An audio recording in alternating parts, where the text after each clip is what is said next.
Bonjour tout le monde, mon nom est Robert Gauthier et puis bienvenue au réseau qui s'appelle Lumière sur la prophétie biblique. Aujourd'hui, on va prendre un sujet assez particulier. Habituellement, entre des différentes études, j'ai des questions, puis d'autres fois, c'est moi qui veux mettre quelque chose en ligne. Et puis aujourd'hui, j'ai quelque chose d'assez spécial. J'aimerais parler du royaume, du millénium. OK? Maintenant, voici ici, je veux vous montrer quelque chose. Je veux vous montrer les trois grandes métropoles du millénium. OK? C'est peut-être nouveau pour vous. Trois grandes métropoles dans le millénium. Naturellement, on en connaît une, c'est Jérusalem ou Israël, qui va être une grande métropole, là. Mais la parole de Dieu, c'est une parole de grâce puis de miséricorde. Et puis, lorsque vous allez entendre les deux autres métropoles qui vont s'ajouter à Israël, vous allez peut-être être surpris. Vous allez sans doute admirer la grâce de Dieu. Maintenant, j'ai commencé à l'âge de 60 ans. J'ai commencé à étudier la prophétie. Et puis, on avait des réunions à tous les 2, 3 mois. Quelques frères parlaient. Et puis, après environ, je dirais peut-être une année, on est tombé dans un chapitre d'Ésaïe, Ésaïe 19, où, par la grâce de Dieu, par la direction de l'Esprit de Dieu, on a compris qu'il y aurait trois grandes métropoles dans le millénium. Alors, c'est le sujet que je veux vous présenter. Et puis, par la suite, on va aller dans le petit prophète, on va commencer le petit prophète Malachi la semaine prochaine. Alors, trois grandes métropoles dans le millénium. Tenez-vous bien, on part. OK? On peut aussi l'appeler le trio millénaire. OK? Maintenant, la prophétie. Voici. C'est Ésaïe 32, verset 1. Ça, c'est un verset important. Je l'ai souligné dans ma Bible lorsque je l'ai vu. Et puis un jour, je lisais un article ou un écrit de M. Darby qui disait que ce verset-là ici qu'on va lire, là, ce verset-là, c'est ça qui l'a amené à, à réaliser qu'il y aurait une période, une autre période. Lui a appelé ça une dispensation. OK? Alors, il y a la dispensation de la loi. Bien, il y en a plusieurs dispensations, mais en toute simplicité, il y a la dispensation ou la période de la loi. Après ça, il y a la dispensation et la période de la grâce qui dure encore aujourd'hui, qui dure depuis 2000 ans, depuis la Pentecôte. Et puis, il va y avoir une autre dispensation ou une autre période. Et puis, c'est ce verset-là qui a montré à monsieur Darby qu'il y aurait un millénium, qu'il va y avoir un règne de 1000 ans. OK? Voici le verset. Voici un roi régnera en justice et des princes domineront avec droiture. Alors, juste ce verset-là, là, un roi régnera en justice. Donc, il a compris qu'il va y avoir une période qui est à venir où un roi va régner en justice et des princes domineront avec droiture. On sait que présentement, c'est de l'injustice et puis les princes ne dominent pas avec droiture. Tous les gouvernements sont fautifs, pour ainsi dire. Ils essaient toujours de se donner une place d'importance. Et puis, c'est souvent un règne injuste. Hein? La justice ne règne pas. D'ailleurs, le seul temps que la justice va régner, on lit dans la parole de Dieu que lorsque tes jugements sont sur la terre, alors le monde va apprendre la justice. Alors, c'est par les jugements que la justice va venir sur la terre. OK? Si on use de grâce, on n'apprend pas la justice. tout simplement. Alors, la pensée qu'il faut évangéliser le monde entier, partout, partout, partout, partout, afin que tout le monde entende l'Évangile. Puis là, tout le monde, on va établir le royaume par l'Évangile, c'est faux. Le royaume va être établi par les jugements. Lorsque tes jugements sont sur la terre, alors les hommes apprennent la justice. OK? Alors, il y a des jugements qui doivent venir, et puis lorsque les jugements vont venir, alors le Seigneur va instaurer, pour ainsi dire, le règne millénaire. OK? Alors ça, c'est à venir. Voici un roi régnera en justice et des princes domineront avec lui. Le verset 2, Isaïe 32, verset 2, il y aura un homme qui sera comme une protection contre le vent, un abri contre l'orage, et comme des ruisseaux d'eau dans le lieu sec, comme l'ombre d'un grand rocher dans un pays aride. Il y aura un homme. OK, je vais prendre mon marqué ici, là. Je veux aller Pointer Options un instant. Highlighter. Ici, là. Il y aura un homme qui sera comme une protection. Et qui est cet homme-là? Ben, cet homme-là, naturellement, c'est le Seigneur Jésus. Hein? C'est lui le roi qui va régner en justice. C'est lui qui va être comme une protection contre le vent, un abri contre l'orage. Alors, quel sauveur nous avons lorsque nous croyons au Seigneur Jésus? Hein? Une protection, un abri. OK? L'ombre d'un grand rocher dans un pays aride. On est sur un grand rocher. On est sur un grand... inébranlable. Le salut de l'Éternel est inébranlable. On est sur un rocher ferme. Psaume 2, verset 6. Et moi, j'ai loin mon roi sur Sion, la montagne de ma sainteté. Alors ici, on a le psaume 2 qui introduit le roi. J'ai oint mon roi sur Sion. Sion, c'est la montagne, ça parle de Jérusalem. Puis sur cette montagne-là, le Seigneur Jésus va régner. OK? Alors, voici les versets suivants. Demande-moi, et je te donnerai les nations pour héritage et pour ta possession les bouts de la terre. Demande-moi. Alors, Dieu a choisi son roi. Un roi régnera en justice. Et Dieu a oint son roi sur Sion. OK?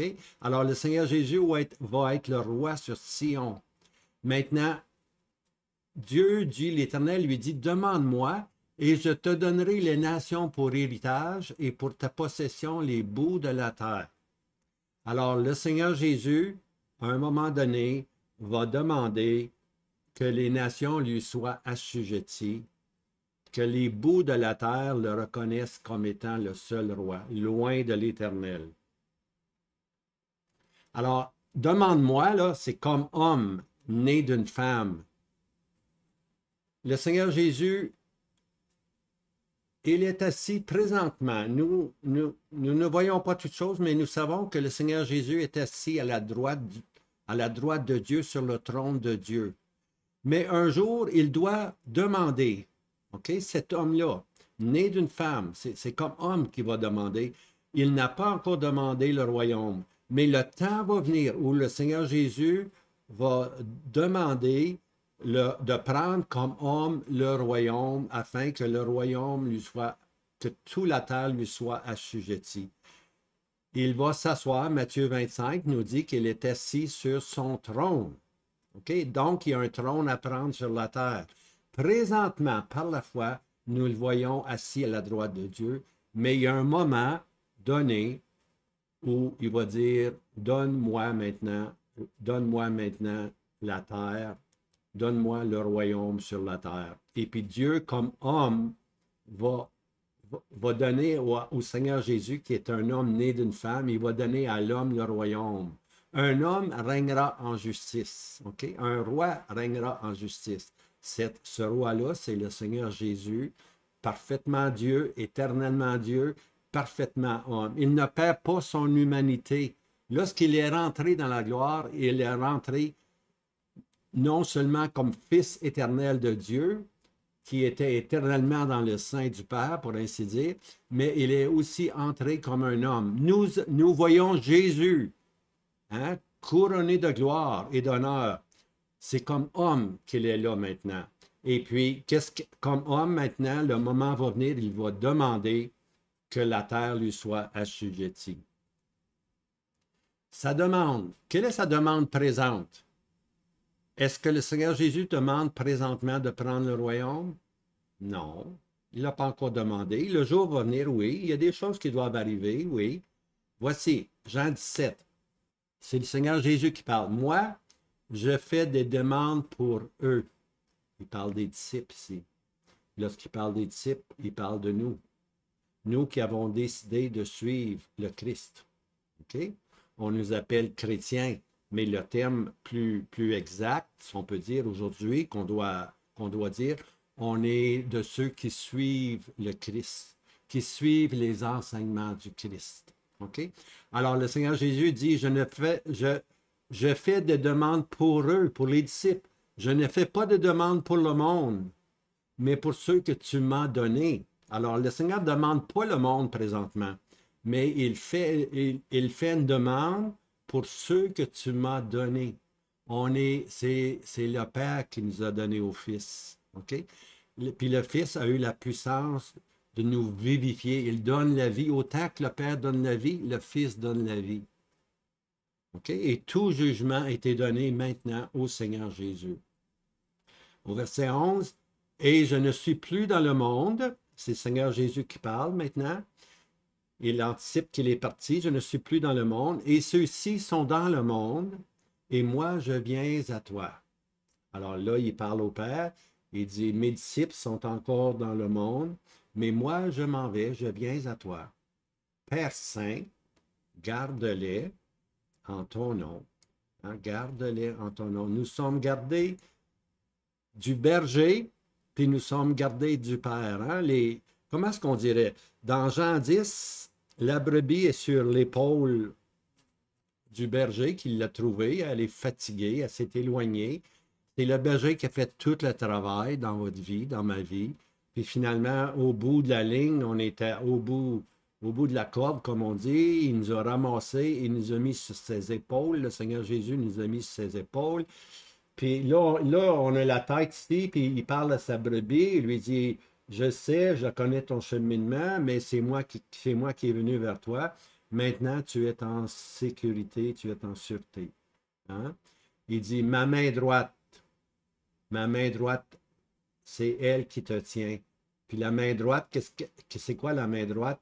La main droite, bien-aimé, c'est la parole du Seigneur Jésus. « Mes brebis ne périront jamais. » Qui est-ce qui a dit ça? C'est le Seigneur Jésus. Alors, la main droite, là, la brebis est ferme. Le Seigneur vient de parler. Il a dit que mes brebis ne périront jamais, jamais. Hein? Le salut est éternellement accompli par le Seigneur Jésus. Jamais il va perdre une seule de ses brebis. Jamais il l'a dit. C'est Dieu qui l'a dit. C'est Christ qui l'a dit. Hein? Et mon Père qui me les a donnés est plus grand qu'eux. Alors ici, on a la main du Père. Hein? Le Père, garde-les en ton nom. Alors ici, on a la main du Seigneur, puis on a la main du Père. Garde-les en ton nom que tu m'as donné, Père Saint, afin qu'ils soient un comme nous. Alors, quelle sécurité pour la brebis. Sur les épaules puissantes du berger, la main du berger qui la tient fermement, elles ne périront jamais. Et puis le Père qui me les a donnés, lui aussi, nous garde, nous soutient. C'est un double saut de la sécurité du salut. Un double saut. Pensez-y, bien-aimés. Alors, qu'est-ce que le Seigneur Jésus fait ici? Il ne demande pas que le monde lui soit assujetti. Il demande, sa demande présente, c'est Père Saint, garde-les en ton nom que tu m'as donné, afin qu'ils soient un contre nous. Le Seigneur veut garder les brebis, il aimerait ça qu'ils soient un seul troupeau. Hein? L'unité, on appelle ça l'unité du corps de Christ. Hein? C'est la prière que le Seigneur Jésus a demandé. Garde-les en ton nom que tu m'as donné, afin qu'ils soient un comme nous. Maintenant, le royaume, là, je m'en vais dans la direction du royaume. Et puis, je vous ai mentionné tantôt que on avait commencé, j'avais 60 ans lorsqu'on a commencé à étudier la prophétie. Et puis, j'étais le premier, avec quelques frères, j'avais eu la pensée qu'on devrait avoir des conférences sur le millénium, parce qu'on n'entend pas beaucoup sur le millénium. On en entend ici, 5 minutes là, une demi-minute là. Et puis, j'ai dit, écoute, fait 25 ans, 30 ans, peut-être je suis converti. Et puis, je connais très peu du millénium. Alors, j'ai demandé à quelques frères, peut-être qu'on pourrait faire une genre de conférence ensemble sur le millénium. Alors, quelques frères se sont dit, c'est une bonne idée, on va faire une, deux, trois. On a décidé de faire 4 conférences, 4 personnes qui allaient parler sur différents sujets. Et puis, on m'a dit, c'est toi qui commences, Robert. J'ai dit, non, non, non, moi, je viens de donner l'idée. Non, non, ils ont dit, tu as donné l'idée, mais c'est toi qui commences. Alors, alors j'avais la tâche de commencer, puis pourtant, je me sentais complètement ignorant. Puis je vous le dis, j'étais ignorant à 60 ans euh, de la prophétie. Je connaissais peu sur la prophétie. J'en connaissais des petits bouts ici et là. Hein? Alors, voici, je vais vous donner un peu d'histoire ici, regardez ici. Demande-moi, là. Alors, le Seigneur demande maintenant qu'on soit gardé, qu'on soit préservé, gardé du monde, gardé comme un. Hein? Et puis, plus tard, le Seigneur Jésus, comme homme, il va demander que le royaume lui soit donné. On va arriver bientôt dans le royaume, dans le millénium. Je vais vous conduire historiquement à ce moment-là. OK? Maintenant, ici, on a ici Constantin le Grand. OK? C'est un Romain, un empereur romain. OK?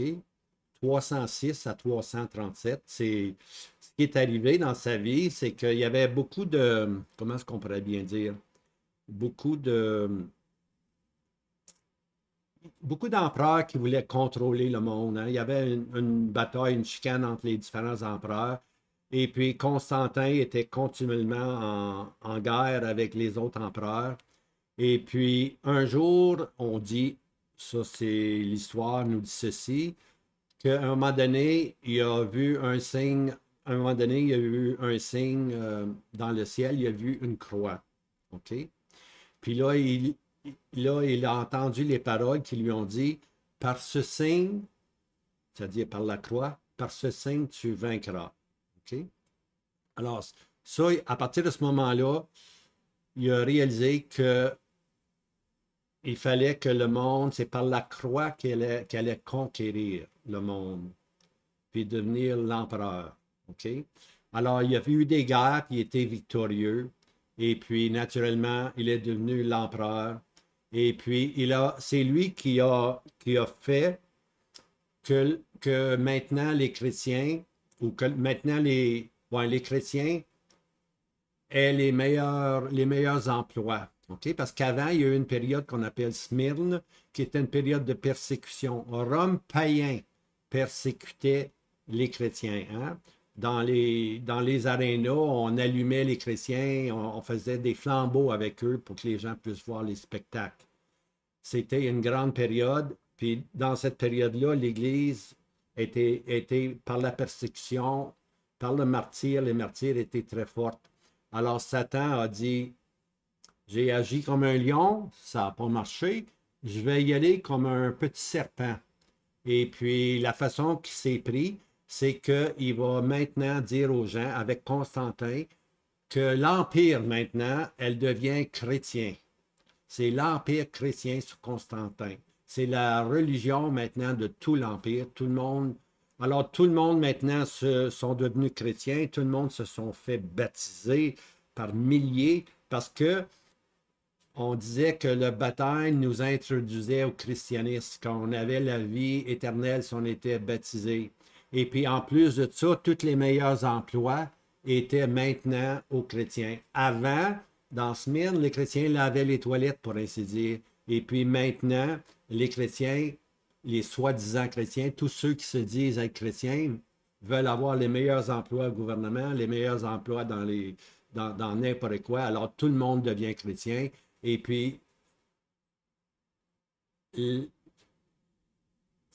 chrétiens vont devenir le monde, ils vont vouloir suivre le monde, ils vont vouloir être grandioses comme le monde. Hein? Alors, c'est ce que Constantin a emmené.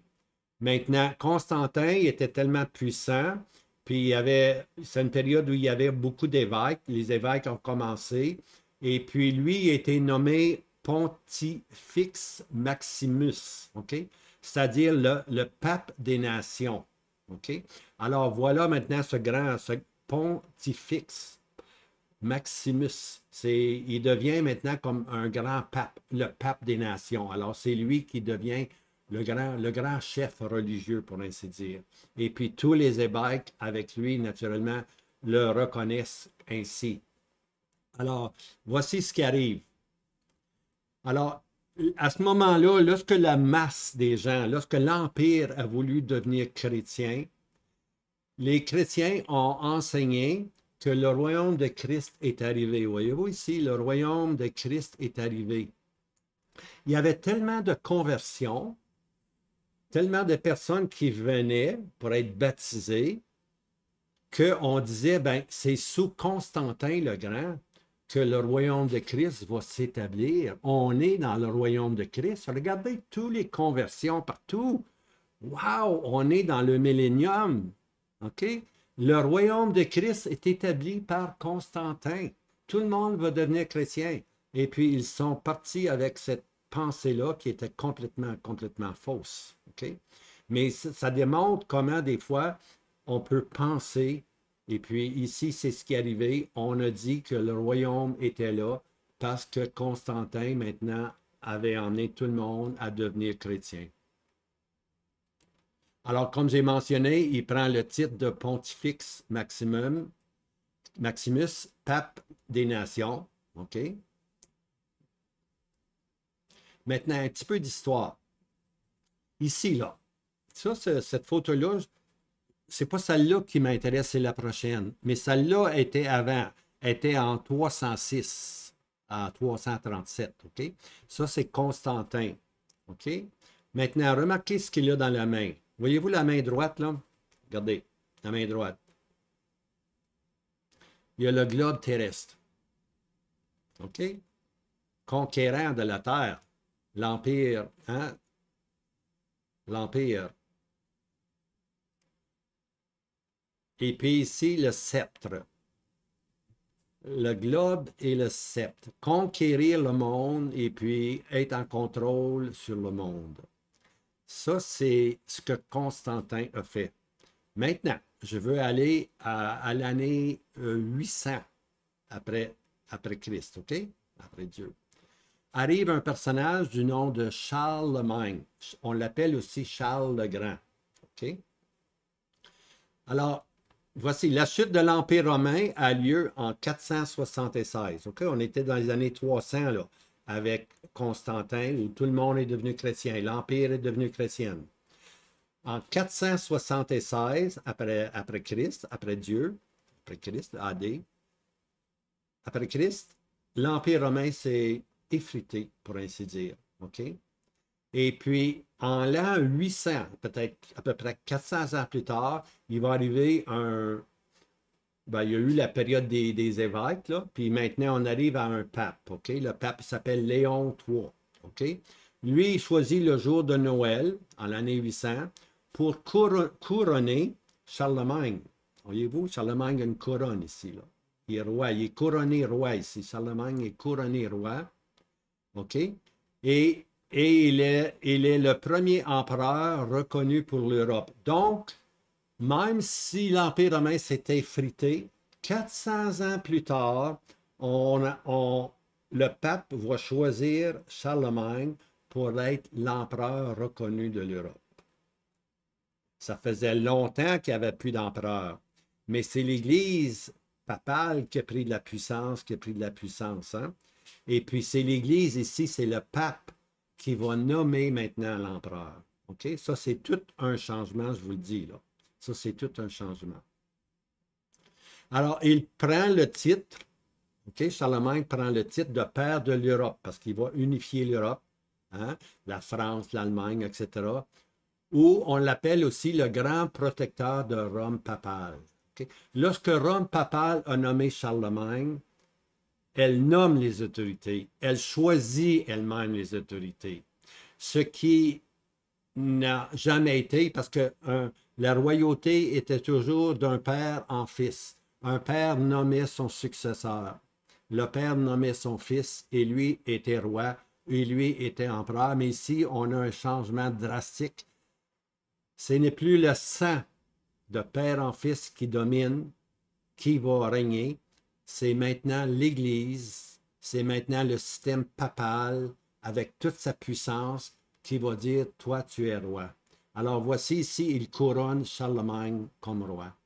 Et on l'appelle grand protecteur de Rome papal.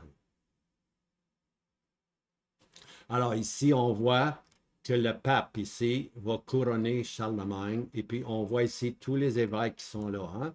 C'est un système qui s'est établi graduellement. Les évêques sont arrivés graduellement, graduellement. On a enseigné que seul le clergé pouvait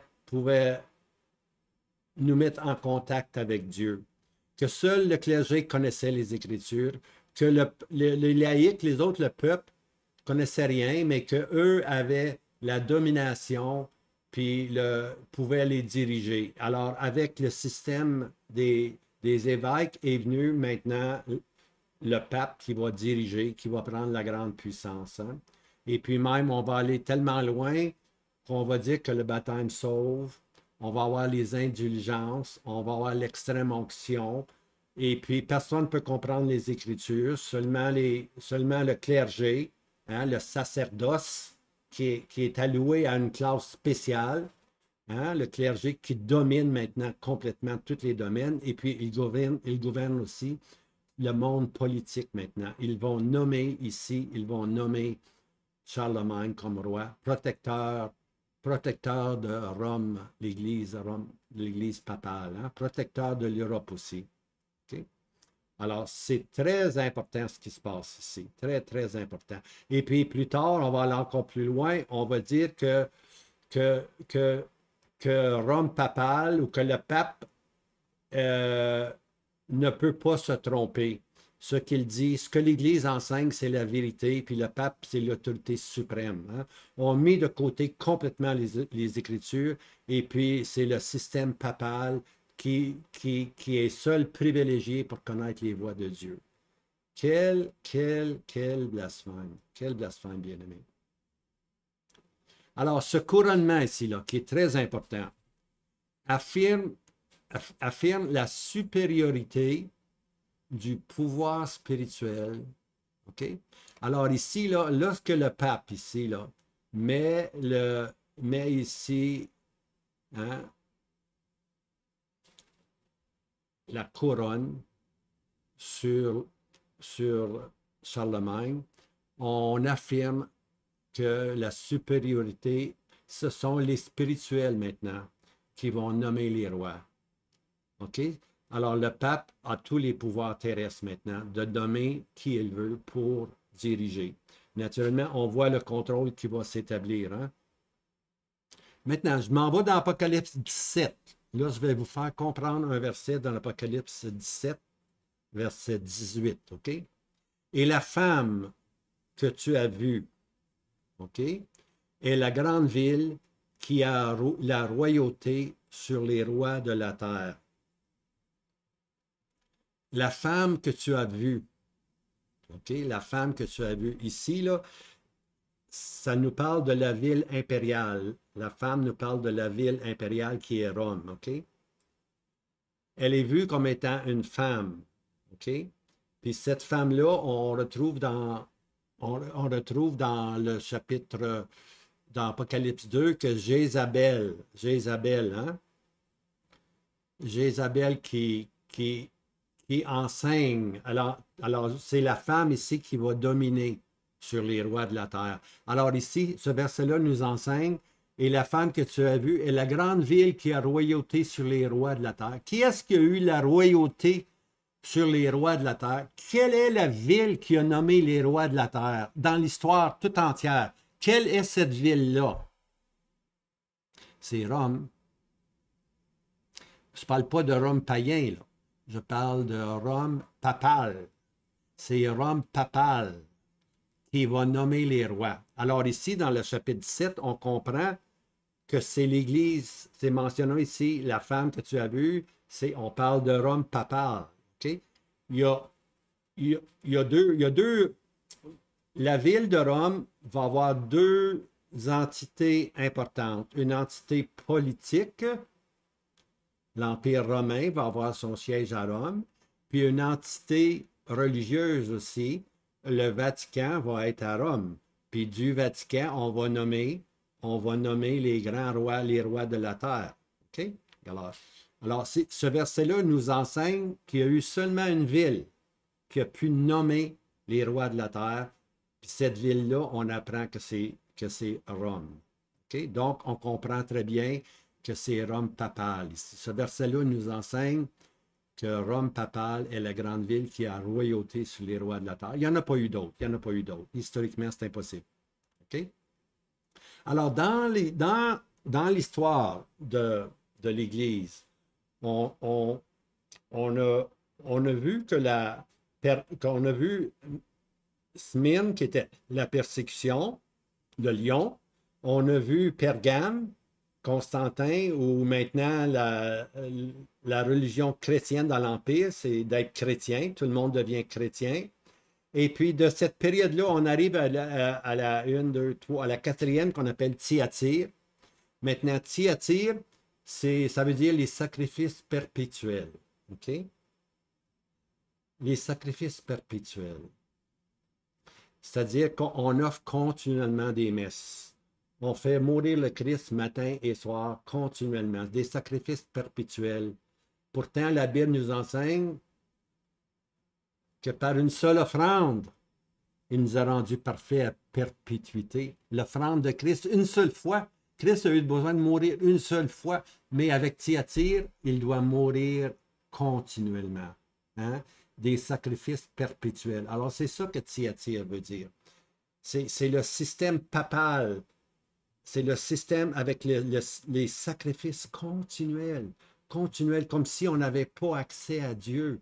On ne peut même pas avoir accès à Dieu. On va introduire la mère de Jésus. On va introduire Marie comme étant, adressez-vous à la mère. Elle a beaucoup plus de compassion que Christ. Elle, c'est la mère. Alors, on va introduire la reine des cieux, la médiation de la mère dans le spirituel. Il y a un seul médiateur entre Dieu et les hommes.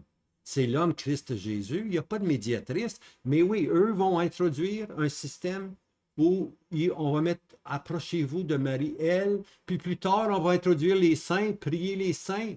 Ça finit plus. Alors, Thyatire, là, elle devient ce qu'on appelle la maîtresse de la terre.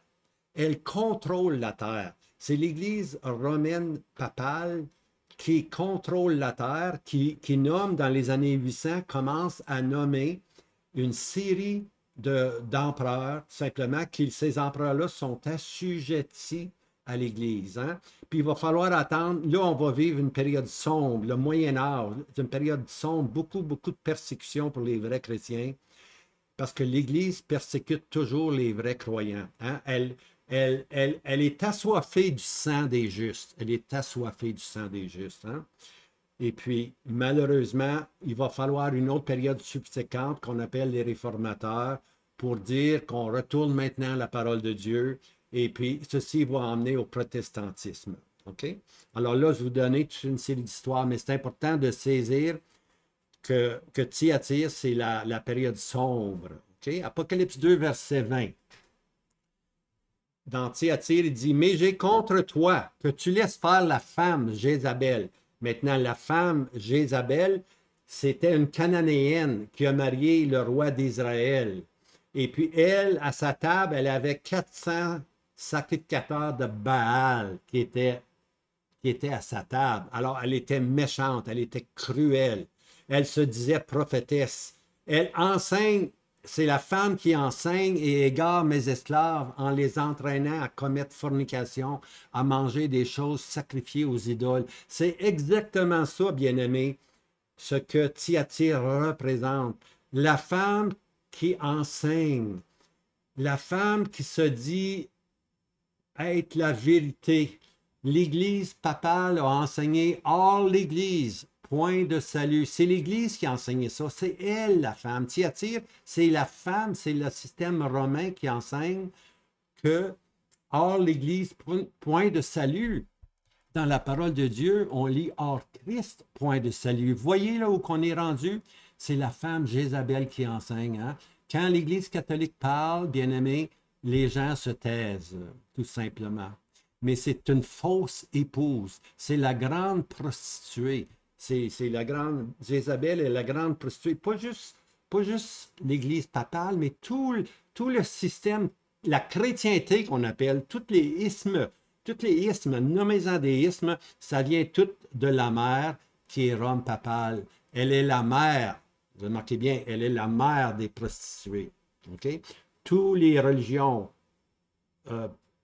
soi-disant chrétiennes sortent du système papal. Okay? Alors, là, je parle du système de ceux qui sont baptisés pour le nom de Christ. Tout ceci a eu lieu à travers Rome papale. OK? Maintenant, Rome sera la place de deux grands sièges sociaux. Ça, c'est important à saisir. Remarquez bien. L'Empire romain, on s'en va dans le temps maintenant. l'Église va être enlevée. Il va y avoir la période de la grande tribulation. Puis l'Empire romain va être reconstitué. On appelle ça la bête. OK? C'est la bête. Apocalypse 13, versets 1 à 10. La bête qui sort de la mer. OK? Maintenant, l'Empire romain va avoir son bureau chef dans la ville aux 7 montagnes ou collines. Ça, c'est un autre verset dans Apocalypse 17. OK? On a une autre description ici. C'est une description topographique. Le bureau chef de l'Empire romain reconstitué, où est-ce qu'il va être? Il ne sera pas dans les pays arabes. Hein? Où est-ce qu'il va être? Il va être sur les 7 montagnes ou les 7 collines. Le bureau chef dans la ville aux 7 montagnes, Apocalypse 17, 9. C'est une description topographique. OK? En d'autres mots, lorsqu'on voit 7 montagnes ou 7 collines, pour ceux qui ont écrit l'histoire, lorsqu'on parlait de la ville aux 7 montagnes, il n'y en avait qu'une. C'était Rome. C'était l'Empire romain qui était sur les 7 montagnes, qui pendant presque 1000 ans, a contrôlé le monde. C'était la ville aux 7 montagnes.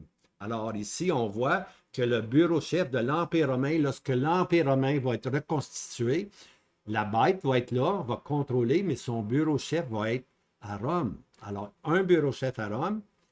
Maintenant, il va y avoir un autre bureau chef à Rome, c'est la fausse épouse. La chrétienté, dirigée par Rome papale, aura aussi son bureau chef à Rome. Hein? Apocalypse 17, verset 17, la grande ville. La grande ville. Alors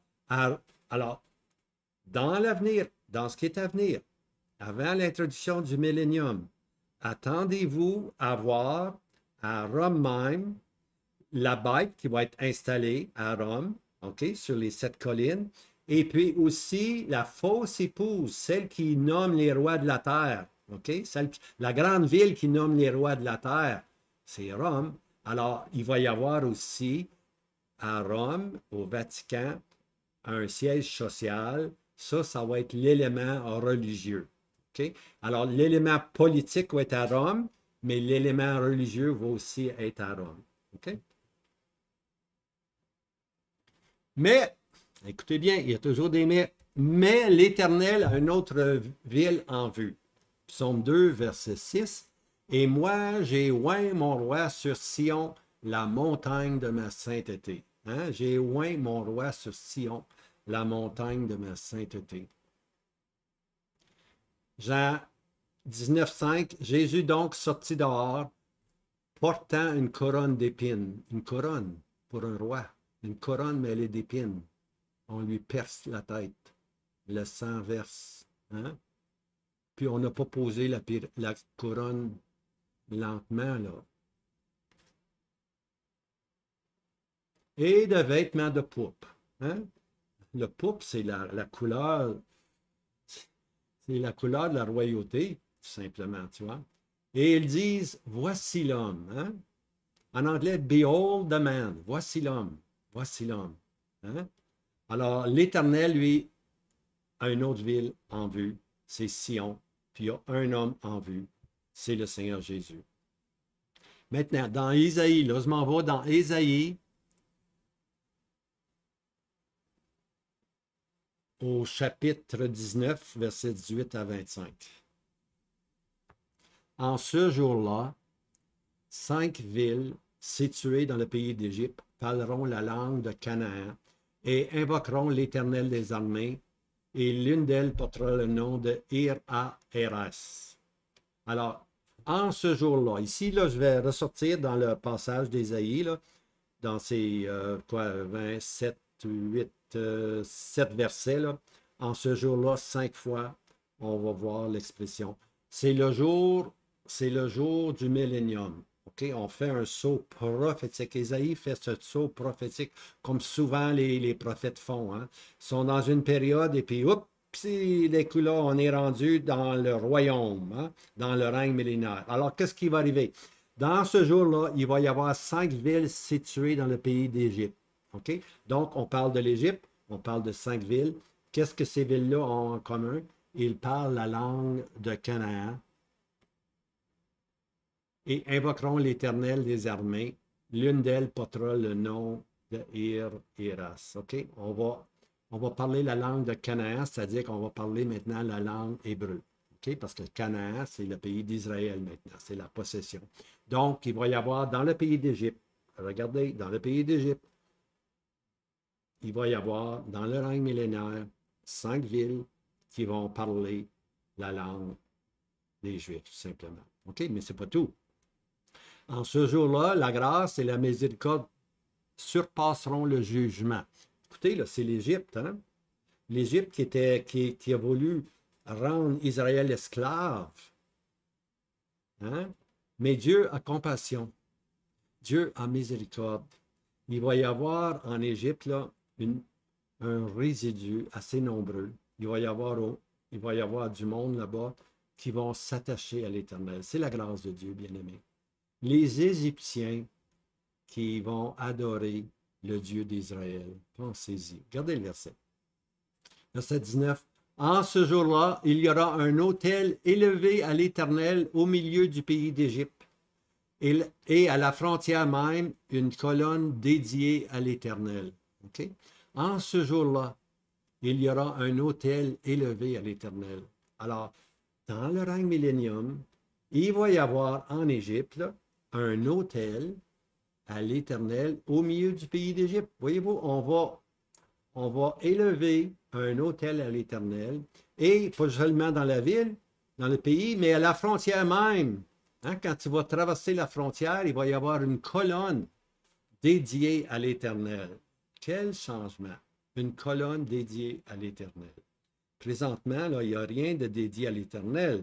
L'Égypte, c'est la route que prennent maintenant les Palestiniens. Hein? Et l'Égypte protège maintenant les Palestiniens. Mais il va y avoir un jour qu'on va avoir un autel à l'Éternel, une colonne dédiée à l'Éternel. Tout un changement. Ésaïe 19, verset 20. Et ce sera un signe et un témoignage à l'Éternel des armées dans le pays d'Égypte. Voyez-vous? Ça va être un signe et un témoignage. Ils crieront à l'Éternel à cause des oppresseurs, et il leur enverra un sauveur et un défenseur, et il les délivrera. Et l'Éternel se fera connaître aux Égyptiens, et les Égyptiens connaîtront l'Éternel en ce jour-là. Voyez-vous, il y a des choses qui sont arrivées en Égypte qui sont avant-coureurs, pour ainsi dire, de ce qui va arriver. Il y a un moment donné où l'Égypte était sous l'emprise des ennemis. Mais là, on doit faire une étape supérieure. On doit regarder vers le futur. Hein? Et l'Éternel se fera connaître des Égyptiens. Là, on rentre dans le millénium. Là. et les Égyptiens connaîtront l'Éternel en ce jour-là. Et ils serviront avec un sacrifice et une offrande. Ils voueront un vœu à l'Éternel et ils l'accompliront. Ils vont faire des promesses, ils vont faire un vœu à l'Éternel. Et l'Éternel frappera l'Égypte, et il frappera et guérira, et ils se tourneront vers l'Éternel, et il leur sera propice et les guérira. Alors voici maintenant que l'Éternel va s'introduire, pour ainsi dire, aux Égyptiens, et puis il va les guérir, ils vont se tourner vers lui, et puis il va y avoir dans le millénium un autel consacré dans le pays d'Égypte et une colonne à l'entrée des frontières dédiée à l'Éternel. C'est la parole de Dieu, bien-aimé, qui parle. Et c'est ce qui va arriver. La foi croit Dieu. Okay? Abraham crut Dieu, et cela lui fut compté à justice. On lit la parole de Dieu, bien-aimé, on la croit. Vous ne pouvez pas avoir de croissance si vous ne croyez pas les Écritures. Okay? La foi croit ce que Dieu dit. Dieu dit, mes brebis ne périront jamais. Mon Père qui me les a donnés est plus grand qu'eux. La foi croit, bien-aimé. La foi croit et la foi honore les paroles de Dieu. Elle se confie en Dieu. La confiance est en Dieu. Elle ne pose plus de questions. Elle marche simplement avec son Dieu. Alors, voici ce qui va arriver à l'Égypte. C'est la parole de Dieu qui nous l'enseigne. Alors, l'Égypte va être restaurée, bien-aimé.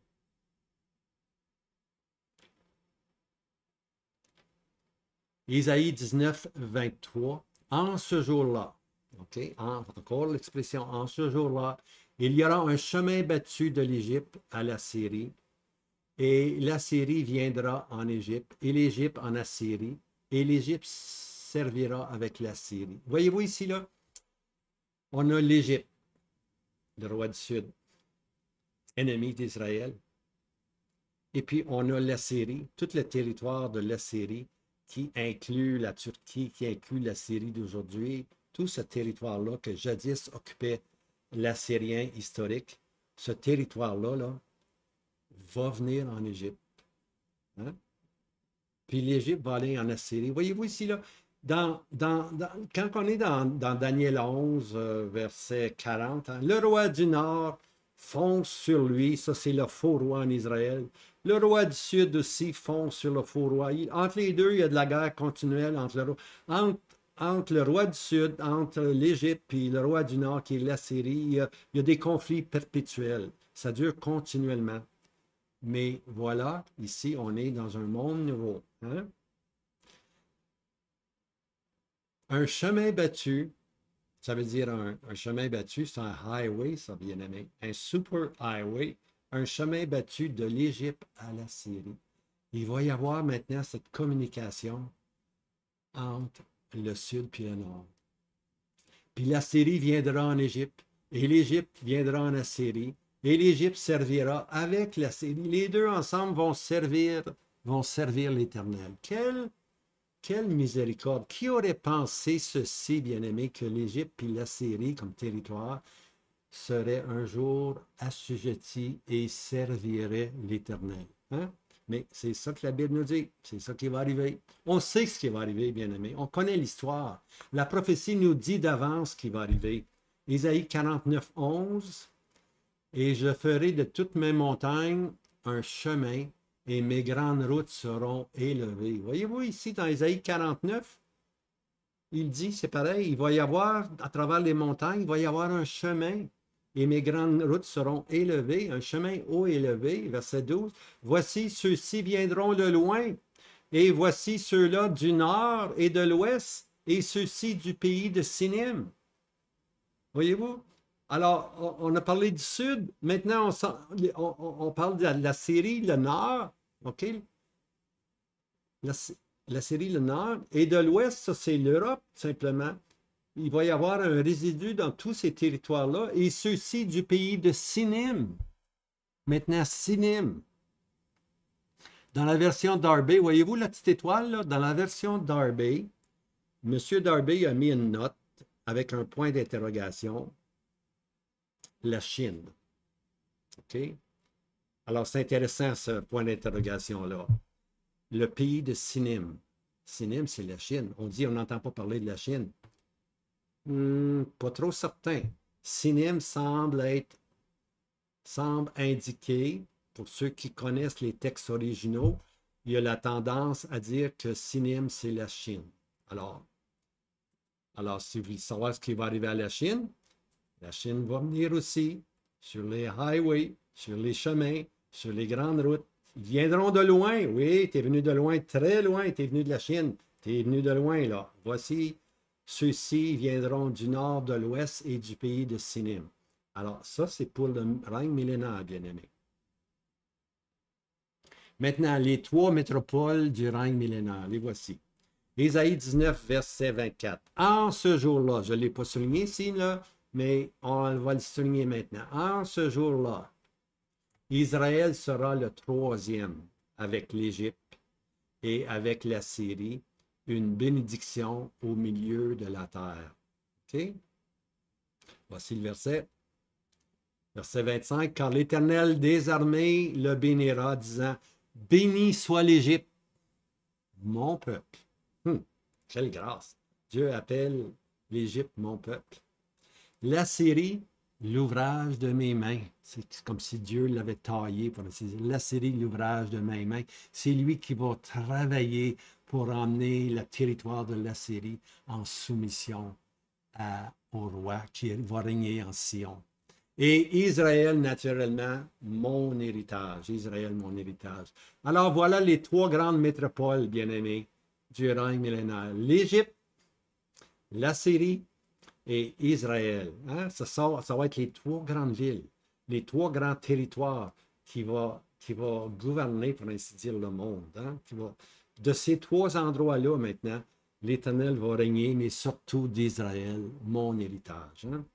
Israël sera à ce moment-là la première des nations. La première des nations. Présentement, on le sait, elle est à la queue parce qu'elle a été désobéissante, mais par la grâce de Dieu, elle va être de nouveau à la tête lorsqu'elle va reconnaître Jésus, le crucifié, comme le Messie, comme le roi en Israël. On n'est pas rendu là, bien-aimé. On n'est pas rendu là.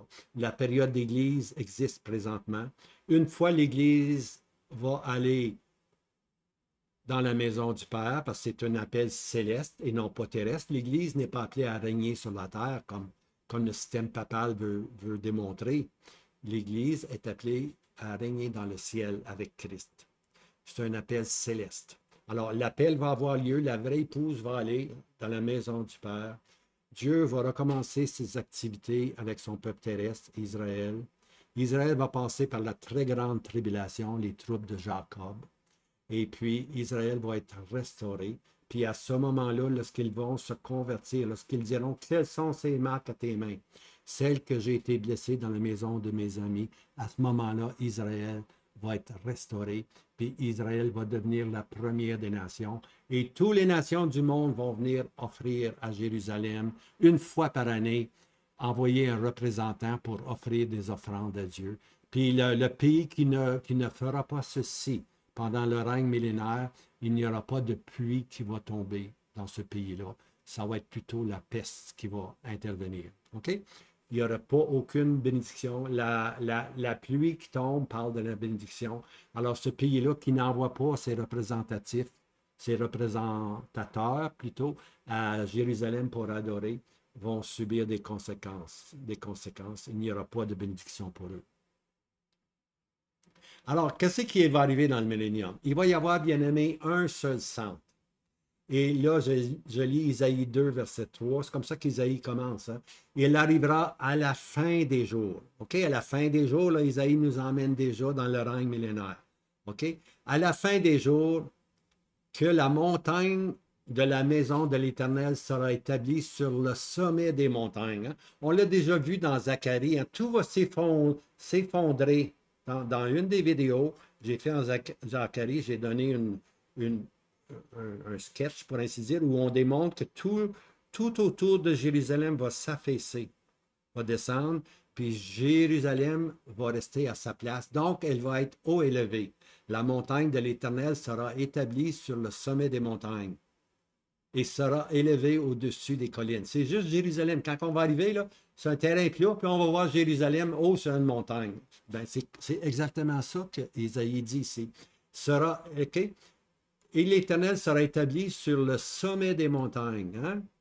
Et sera élevé au-dessus des collines. Et toutes les nations y afflueront, toutes les nations vont vouloir monter vers Jérusalem. Et beaucoup de peuples iront et diront, venez et montons à la montagne de l'Éternel. Les nations du monde vont envoyer des représentants pour aller adorer à Jérusalem au nom de leur pays. Et puis la bénédiction va régner, une bénédiction millénaire va régner sur toutes ces nations-là qui auront, les résidus des nations qui auront survécu à la grande tribulation. OK? Venez, montons à la montagne de l'Éternel, à la maison de Dieu de Jacob. Il nous instruira de ses voies et nous marcherons dans ses sentiers, car de Sion sortira la loi, de Jérusalem la parole de l'Éternel. Un seul roi, un seul centre, là maintenant, un seul roi, une seule justice, une seule paix. On est dans le millénium, le bien-aimé. Regardez. Isaïe 2, verset 4. Et il jugera au milieu des nations. Alors, c'est l'Éternel qui va être le roi. Il va juger au milieu des nations et prononcera le droit à beaucoup de peuples. Il va enseigner la justice. Hein? Et de leurs épées, ils forgeront des socs. Des socs, c'est des instruments agricoles. Alors, avec toutes les épées, toutes les lances, ils vont se faire des instruments agricoles. On n'enseignera plus la guerre. Okay?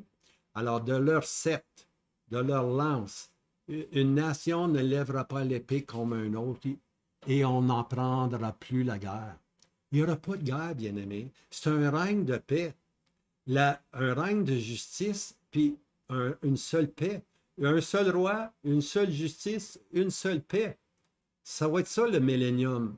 On n'enseignera plus la guerre, il n'y aura plus de guerre. On n'apprendra pas la guerre. Comme aujourd'hui, il y a des armées, on apprend des techniques de guerre. Ben, oubliez ça, il n'y aura pas un seul soldat, bien-aimé. Pas un seul soldat, il n'y aura pas d'armée dans le millénium.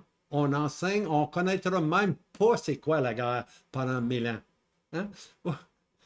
Les enfants qui vont naître vont se rappeler de la guerre parce que les parents vont leur dire, ben, il y a eu telle affaire, telle guerre, mais les générations vont passer, vont passer, vont passer. Pensez-vous qu'après 1000 ans de paix, on va connaître c'est quoi la guerre? Ben non, ça va être un temps merveilleux, bien-aimé.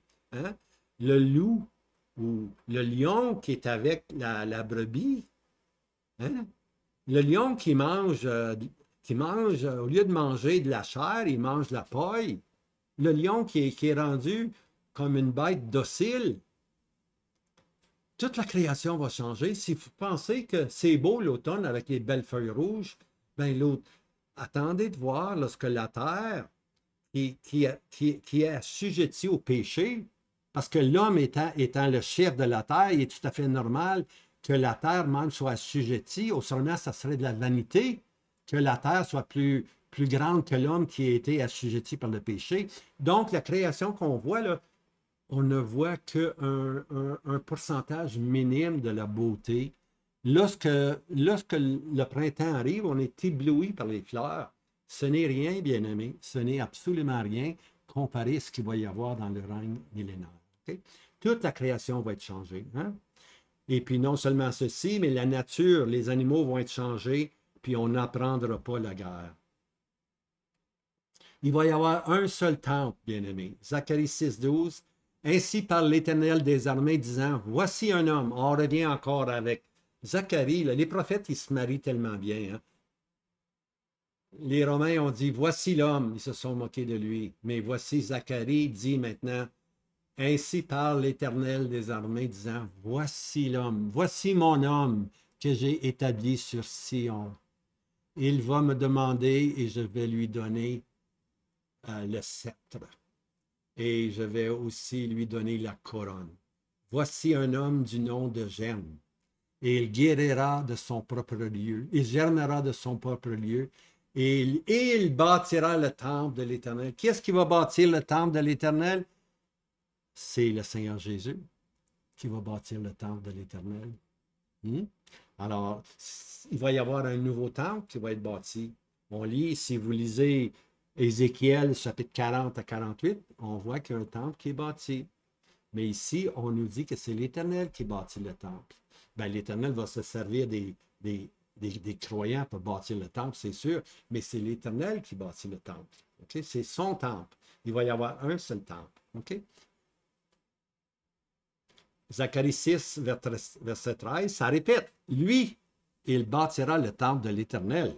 Alors, lui ici, là, c'est l'homme. C'est l'homme qui est le germe. De lui, toute la bénédiction est sur Christ. Il est la racine même, la source, le germe de toute bénédiction. Alors, lui, il bâtira le temple à l'Éternel, et il portera la gloire, et il s'assiera et dominera sur son trône. Le Seigneur Jésus, qui, à ce moment-là, va avoir demandé au Père, demande-moi, je te donnerai, je te donnerai les nations, tu vas assujettir les nations. Les nations vont être à tes pieds, tu vas mettre les pieds sur les nations, tu vas gouverner, pour ainsi dire. Alors, voici ici, on est rendu au stage où le Seigneur s'assit, puis il dominera sur son trône. Un seul trône, un seul temple. Une seule maison pour tous les peuples. Ici, ça c'est beau aussi. Isaïe 56, verset 7. Et je ferai venir à ma montagne sainte, et je les rendrai joyeux dans ma maison de prière. L'Éternel va les faire venir à Sion, sa montagne sainte, et je rendrai joyeux ma maison de prière. Souvent, la maison de prière, aujourd'hui, c'est un lieu où on prie, puis on se lamente, puis on demande à Dieu de nous bénir, de nous protéger, de prendre soin des autorités qui sont au-dessus de nous, de nous apprendre à nous soumettre à toute autorité, car elle est de Dieu. C'est le genre de prière. Quelqu'un est malade, on supplie Dieu. Mais là, ici, ça va être de la joie, bien-aimé. Il n'y aura pas de maladie dans le millénium. S'il y a une maladie, ben, il va y avoir des arbres pour les guérir, tout simplement. Les feuilles vont être pour leur guérison. Et puis, on est dans le règne millénaire, bien-aimé. On est dans le règne millénaire. Et puis, il va y avoir une maison de prière. Puis là, les holocaustes et leurs sacrifices seront agréés à mon autel. Oui, dans le règne millénaire, il va y avoir des sacrifices. Lisez Ézéchiel 40 à 48. Il va y avoir un endroit, on va aller à Jérusalem, on va offrir des holocaustes et des sacrifices. Mais tout ceci va être un mémorial de la venue de Christ. Un mémorial qu'il y a eu un seul sacrifice à la croix, puis c'était Christ. Ce n'est simplement qu'un mémorial, bien-aimé. Ce n'est simplement qu'un mémorial. Mais un mémorial qui nous emmène à la croix, où le sacrifice ultime. Voici, je laisse ma vie. Le sacrifice ultime. Il n'y a pas de plus grand sacrifice que de donner sa vie. Puis le Seigneur Jésus a donné sa vie. Et puis, j'ai reçu ce commandement de mon Père. Ça, c'est beau. Parce que le Seigneur Jésus est l'homme parfait, l'homme obéissant. Le Seigneur Jésus était le seul qui pouvait offrir sa vie. J'ai le pouvoir de laisser ma vie. J'ai le pouvoir de reprendre ma vie. Il n'y a pas un homme sur terre qui peut dire ça. Le Seigneur Jésus avait ce pouvoir-là, mais il ajoute, et j'ai reçu ce commandement de mon Père. En autre mot, il est l'homme parfait. Il est toujours en harmonie avec la pensée de son Père. J'ai reçu ce commandement de mon Père. Et comme homme, il ne va pas donner sa vie avant qu'il réalise qu'il fait la volonté de son Père. C'est la volonté de son Père que la croix ait lieu. Dieu a tant aimé le monde qu'il a donné son Fils unique, afin que quiconque croit en lui ne périsse point, mais ait la vie éternelle. Je laisse ma vie. Je laisse ma vie. C'est par cette vie-là, bien-aimé, qu'on a accès à Dieu. Parce que sur la croix a été accomplie la rémission des péchés, le pardon des péchés. Une fois pour toutes, Christ est mort à la croix. Il nous a rendus parfaits à perpétuité. Ma maison sera appelée une maison de prière pour tous les peuples. hein, pour tous les peuples. Il va y avoir une seule religion. Hein? Malachi 1, verset 11, car du soleil levant jusqu'au soleil couchant. Hey, hein? Du soleil levant jusqu'au soleil couchant. C'est une belle expression, ça. Mon nom sera grand parmi les nations, et en tout lieu, l'encens sera brûlé en mon nom. En tout lieu, l'encens sera brûlé en mon nom, et une offrande pure sera présentée, car mon nom sera grand parmi les nations, dit l'Éternel des armées. Une seule maison pour tous les peuples, et puis l'Éternel des armées, son nom va être grand parmi toutes les nations. Alors, c'est vraiment très beau, c'est vraiment très, très beau. Alors, je termine avec ceci, c'était les trois métropoles, les trois grandes métropoles qu'il va y avoir dans le millénium. L'Égypte, ennemi acharné d'Israël, le territoire de l'Assyrie, tous les peuples musulmans hein, qui sont là au nord d'Israël. Et voilà maintenant qu'entre les deux, il va y avoir un chemin, un highway, et il va y avoir ce trio-là, bien aimé. L'Égypte, l'Assyrie et puis Israël. Hein? Il va y avoir Israël, le peuple d'Israël, hein? Qui va obtenir, lui, la première des places, la première des nations. Quelle harmonie ça va être. C'est ça que la grâce de Dieu réserve, bien-aimé. Qui aurait pensé ça? Qui aurait pensé que Dieu... on connaît que Dieu a fait grâce à l'Église, mais ici, là, Dieu fait grâce maintenant à l'Égypte et aussi à la Syrie, le territoire de la Syrie. Hein? Et puis, c'est la grâce de Dieu. La grâce de Dieu a surmonté tous les obstacles. Et puis, dans le règne millénaire, c'est ce qui va tout démontrer. Il va tout démontrer. Hein? Et puis, un roi régnera en justice. Oui, il va y avoir un millénium. Il va y avoir un millénium. Il n'est pas ici, le millénium, présentement. Il faut qu'il y ait beaucoup de changements. Mais il va y avoir un moment donné, lorsque le roi va régner en justice. Un roi régnera en justice. Là, on aura pour le peuple terrestre un règne de 1000 ans. Mais pour nous, on va être déjà avec le Seigneur Jésus. Parce que l'Église va être enlevée avant la grande tribulation et avant l'établissement du règne millénaire. Et lorsqu'il va y avoir le règne millénaire, nous, on revient avec Christ. On est l'épouse de Christ, on est avec le Seigneur Jésus. On est toujours avec lui, bien-aimé. Toujours avec le Seigneur Jésus. Alors, c'était un petit aperçu. Pour ceux que ça intéresse, j'ai fait quelques vidéos sur le Millennium. Hein, vous pouvez taper sur mon site, le Millennium, puis on va vous dire, il y a une série là. Et puis là, j'ai beaucoup de photos de tous les changements qui vont arriver. C'est vraiment, vraiment beau, le Millennium. Mais nous, on a la maison du Père, bien-aimé. On est un peuple céleste, appelé pour aller au ciel. Hein? Alors, je termine en disant ceci. La semaine prochaine, on va prendre le dernier des petits prophètes, Zacharie. Alors, je vous laisse avec ceci. Que le Seigneur vous bénisse et puis attachez-vous à la parole de Dieu. Hein? Plongez dans la parole de Dieu. Là, il y a un verset qui dit que la parole de Christ habite parmi vous richement. Pas chichement, richement. OK? Entre mots, plongez dans la parole de Dieu. Pas juste 2 minutes par jour. Là. Prenez le temps de lire la parole de Dieu. Soyez seul avec Dieu. Choisissez des moments tranquilles. Puis là, vous allez voir, Dieu va vous parler. Vous allez apprendre. Vous allez apprendre. Et puis, vous allez être béni dans votre âme. Vous allez comprendre les voies de Dieu. Vous allez comprendre tout ce que Dieu a en réserve. C'est un temps de souffrance maintenant. On est appelé à souffrir pour le nom de Christ. Mais un jour, on va être glorifié avec Christ. Il va venir avec ses saints. Ça, bien aimé, c'est nous. Le Seigneur Jésus va venir pour ses saints, puis il va revenir plus tard avec ses saints pour régner. Un roi régnera en justice, et avec ce roi, son épouse sera à ses côtés. L'épouse de Christ, bien aimé. Alors, je vous laisse. On a devant nous la parole merveilleuse, les saintes Écritures, qui peuvent nous rendre sages à salut. Alors, je vous laisse avec ceci. À bientôt.